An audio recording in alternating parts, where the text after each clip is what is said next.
surut ni kanang ada reng gerah hilang nia tahan winawan ya nak baca. Nggak ada yang bisa menolong kita, yang mengantarkan kita hanya karma wasana kita. Kemudian para serati alar manggala LPP RRI Singaraja Bapak Noval sampun ledang demikian saking rahina bibi bingung petakan ini perlu ditranslate Pak Noval RRI Swenten Aji Murah Bina Kakasupat Tegu para katim sawitra dijang hadim dari dijang kalar lagi tekali jangan sikali jangan aturan suk semadahan ini macam dari para angga santi SMJU sane kaler presiden Rauhin Rahinane Mangke sarang-sarang yang dijang aturan ayah para angga sekegong istri Gita Samdi saking pura Agung Jakarnata kaler sane sapun presiden sarang-sarang yang dijang ayah ini kandungi presiden memargi niki sane kawastanen Panca kita, panca suara, wenten suara kulkul inoni, rida kala ngemagiang upacara, wenten puja mantra, liwah suara genteng saking dani jero mangku, wenten suara dharma kita talar suara gamelan, cakep samonika. Ringgalah sane becek puniki, kejudi dari sekian jujang, mangga presiden atur-atur amatra, ngojah daging-daging ajahan agama. Niki suk semadahat jantan pinaka panghyangning digeh yang kamu kami nanging tan bina sekali nasikin segara yuk dene sekian jejang purun nanginin ededane para semeton sana yuk dene sampun mawungu yeneng turah ring bahasa Indonesia membangunkan seseorang yang sudah terjaga puni kemawinan pet prati napi luir sana aturan jejang malia bos-bos wenten sekali sal nyaring sukin banget tunasang jejang sumbangene idedane ledang malipurnayan yuk dene melet sekian jejang munggahang daging dan mawacana puniki ngapi kunayang bahasa Bali nganudin pergu Bali nomor ulung dasa wal sekali tandi lekutus nganinin ini pemigunayan bahasa aksara pingkali sastra Bali sedangkan Raina Warswati dikegapi gunayang busana adat Bali kala nanging sumang dini tinglas napi aturan jejang malia bos-bos lugrayang sikian jejang ngunggahan napi gunayang bahasa Indonesia yang mantan agar lebih jelas benten mungkin bantang atur jejang sejeroning dharma wacana Rahinane Mangke dan dios wantah niki nganudin nabi kriyani irage irikiring LPP RRI Singaraja karma dalam pelayanan ngijan po ayah-ayah pilih becik majang ring parejana umat sedharma yang berbahagia. Seringkali kita mendengar atau bahkan kita sendiri yang berkata aduh nasibku kok jelek banget ya mungkin sudah takdirku seperti ini kayak pasrah banget tapi pernah gak sih kita berpikir apa sih takdir atau nasib itu? Siapa yang membuat dan siapa yang menentukan? Takdir atau nasib itu sesungguhnya adalah hasil langsung dari hukum karma itu. Karena hukum karma mengatakan apapun yang kita tuai setimpal dengan apa yang kita tabur. Makanya ada istilah hukum tabur tuai. Dalam kehidupan ini sejatinya kita sendiri yang memutar hukum karma itu sendiri dengan perilaku atau laksana kita. Dalam artian yang gampang, kita sendiri yang sesungguhnya menentukan nasib atau takdir kita. Hanya saja seringkali kita menyalahkan orang lain, menjelekkan orang lain, menyalahkan lingkungan atau keadaan untuk ketidakberuntungan kita. Kita lupa ketika menutupi kesalahan diri sendiri, kita lupa ada filosofi jari. Ketika satu jari kita menunjuk orang lain, ada 3 jari yang menunjuk diri kita. Ini membuktikan bahwa kita harus lebih banyak introspeksi diri. Contoh kecil saja, ketika ulangan atau ujian kita gagal, nilai kita jeblok, remedi. Masa kita harus menyalahkan soal-soal? Ini soalnya kewang kati nak konden aja ini jak guru nih. Atau gurunya kita bilang killer, Atau mungkin pengawasnya, coba pengawasnya lengah itis, ngedang nyemak HP. Atau jangan-jangan kita menyalahkan alat-alat tulis kita. Sesungguhnya tidak ada seorang pun yang patut dipersalahkan dalam hal ini. Bahkan Tuhan pun hanya menjadi saksi abadi yang tidak terpengaruh. Sama halnya dengan operator seluler. Di hari yang sama, di jam yang sama, di menit dan detik yang sama, ribuan chat WA, SMS, Messenger dia kirim. Dia nggak peduli isinya apa. Di satu sisi mungkin ada mengabarkan kegembiraan, Mommy, Daddy mau pulang, Iren seneng dia. Kemudian di menit yang sama ada nih kondangan numpas selanjaran nih, malu kondangan numpas selanjaran, ting, weden chat WA. Ingat ya tabungan paketnya. Ije Sri lah, bener Sri, bener nggak Bapak berhenti merokok? Gara-gara nabung, nggak enak memang. Nah bener katanya. Atau di satu sisi ada ting, ring WA. Itu kan udah cair. Ingat. Mbak Pipit melanggar itu. Nah itu seperti itu. Jadi di menit yang sama, di detik yang sama, ribuan SMS dikirim. Tuhan seperti itu. Beliau hanya mengasih pilihan. Kemudian kita yang menentukan pilihan itu dengan segala konsekuensinya. Hanya saja kita seringkali malas berproses. Hanya ingin hasilnya yang enak, yang bagus. Padahal kalau kita bayangkan batako atau citakan saja, dia untuk menjadi indah perlu dibakar dulu. Perhiasan yang kita pakai ditempa berkali-kali untuk bisa menjadi indah. Bahkan yang paling parah, kalau kita tidak meyakini adanya Tuhan. Mudah-mudahan di antara kita nggak ada yang nggak percaya dengan adanya Tuhan. Pernah mendengar atau membaca cerita ilustrasi seorang tukang cukur yang nggak percaya Tuhan? Pernah? Belum. Oke, saya ingatkan, atau mungkin nanti dicari di bersih. Seorang tukang cukur, dia pada saat nyukur ada pelanggan udah paruh baya. Dia mengatakan, Pak, sebenarnya saya nggak percaya adanya Tuhan. Loh, kok bisa seperti itu? Kalau beneran Tuhan ada, kenapa beliau membiarkan ada perang di mana-mana, ada kelaparan, ada tragedi bencana alam? Aku nggak percaya, Pak. Pak tua ini malas berdebat, itu akan jadi debat gusir, tapi dia tersentuh dalam hati. Gimana saya harus menjelaskan? Beliau bayar setelah selesai cukuran, kemudian ketika melintas di jalan, ia melihat ada lelaki parubaya yang rambutnya acak-adul, gondrong, acak-adul, kemudian kumis sama jenggotnya kayak semak belukar. Dia ingat dengan apa yang disampaikan oleh tukang cukur tadi. Dia balik lagi ke sana. Loh, Pak, kok balik lagi? Ternyata saya baru tahu, di sini tidak ada tukang cukur yang beneran. Loh, saya tukang cukur, Pak. Puluhan tahun saya di sini nggak pindah-pindah. Kok Bapak bilang seperti itu?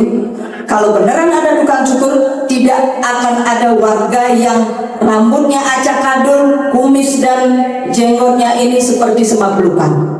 Dia tersentuh. Loh Pak, kan dia sendiri yang nggak datang. Saya dari jam 8 pagi sampai jam 9 malam bukan. Dia sendiri yang nggak datang. Ya sama dengan Tuhan. Beliau ada, tetapi kita sendiri yang nggak datang. Tersentuhlah hati tukang cukur itu. Dia berpikir, ternyata Bapak benar. Selama ini saya mencukur, merapikan rambut orang, tetapi lupa merapikan pikiran saya sendiri. Tuhan itu kadang-kadang memberikan cobaan atau pertolongan cara yang nggak enak. Kita nggak percaya akan kehadiran beliau. Dan kalau kita yang baby boomer tuh pasti tahu ya, lagunya Bimbo tahu. Aku jauh, engkau jauh, aku dekat, engkau dekat. Nah benahan mau dididik sumpah mampu. Ya itu artinya apa? Ketika kita melangkah satu kaki, beliau sudah berlari mendekati kita. Boleh ilustrasinya dalam cerita Mahabharata ketika Drupadi mau dipermalukan di balairung istana. Masih ingat dengan cerita nikah ya? Begitu mau dilepas kainnya oleh Dusasana, beliau marah sama Duryodhana, dimaki-maki, kemudian marah juga kepada 5 suaminya. Nggak ada yang bisa nolong dia. Di tengah kepasrahan, di detik-detik terakhir terakhir beliau memohon kepada Sri Krishna yang sebenarnya itu sahabatnya ya. Sehingga Sri Krishna langsung memberikan kain itu, membantu berbal-bal, tidak hanya bermeter-meter, sehingga tidak sampai lepas.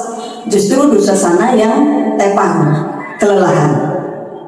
Tapi yang menjadi pertanyaan, kenapa Sri Krishna yang sesungguhnya adalah sahabatnya sendiri tidak menolong dari awal? Kan nggak sampai seperti itu kejadiannya. Ada yang tahu jawabannya?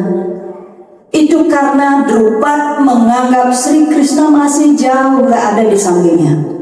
Sehingga di tengah kepasrahan beliau baru memanggil, Sri Krishna bantu saya. Padahal beliau ada di sana. Itu karena kita yang tidak mendekat. Bahkan seringkali Tuhan menolong kita dengan cara yang gak enak. Masih ingat peristiwa jatuhnya atau hilang kontaknya Lion Air JT610? Ada kisahnya Sony Setiawan di sana, yang dia terjebak macet kemudian telat hanya beberapa menit. Mungkin di awal dia sangat marah pada Tuhan, ya ampun kok macet seperti ini. Tapi akhirnya justru dengan kemacetan itu dia selamat. Itu cara Tuhan menolong kita dengan cara yang gak enak. Jadi balik lagi flashback, takdir atau nasib itu kita sendiri yang menentukan. Oleh karena itu, berhati-hatilah dalam berpikir, berkata, dan berbuat. Dalam Taittiriya Upanishad 1.1.11 itu disampaikan, ada disebutkan di sana, Satyam Wada Dharma Cara Swadhyaya Pramada.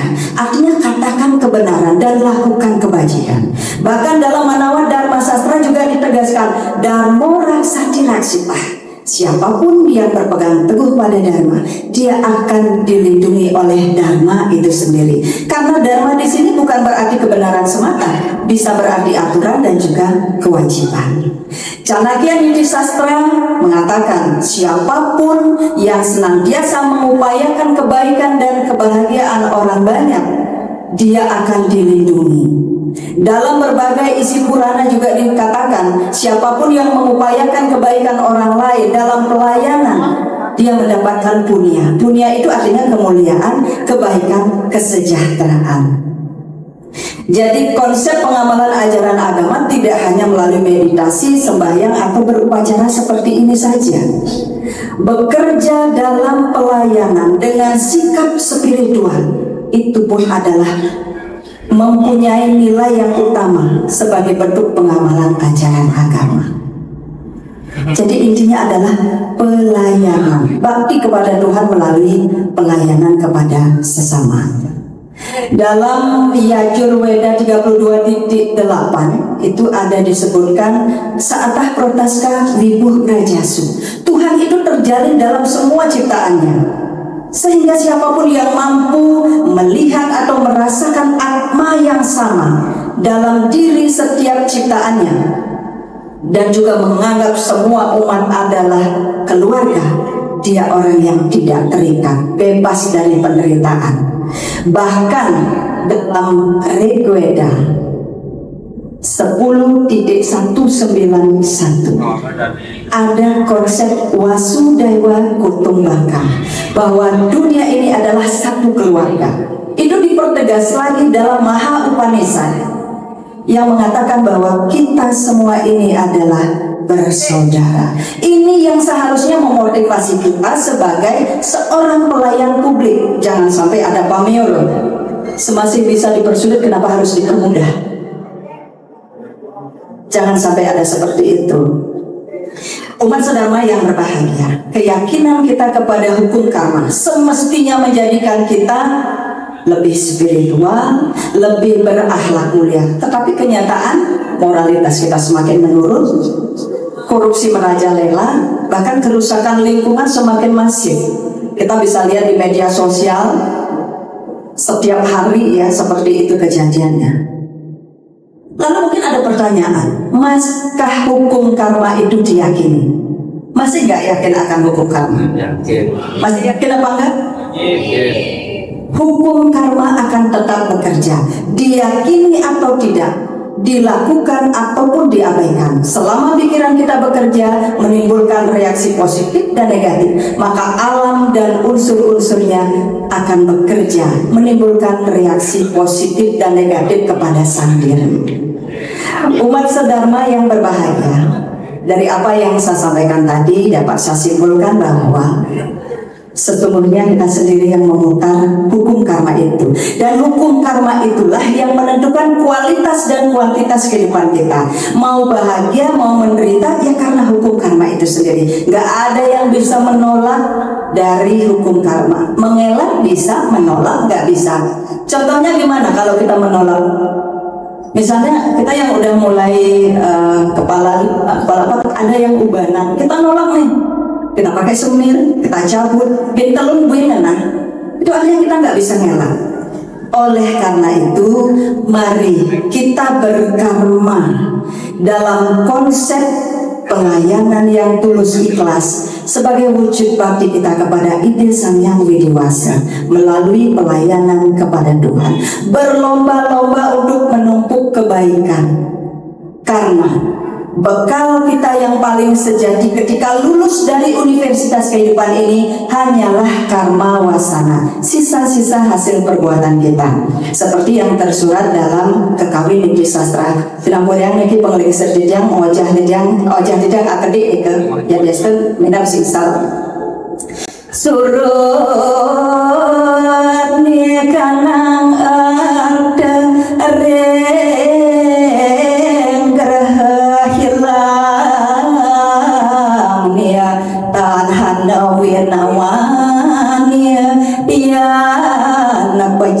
nggak ada yang bisa menolong kita.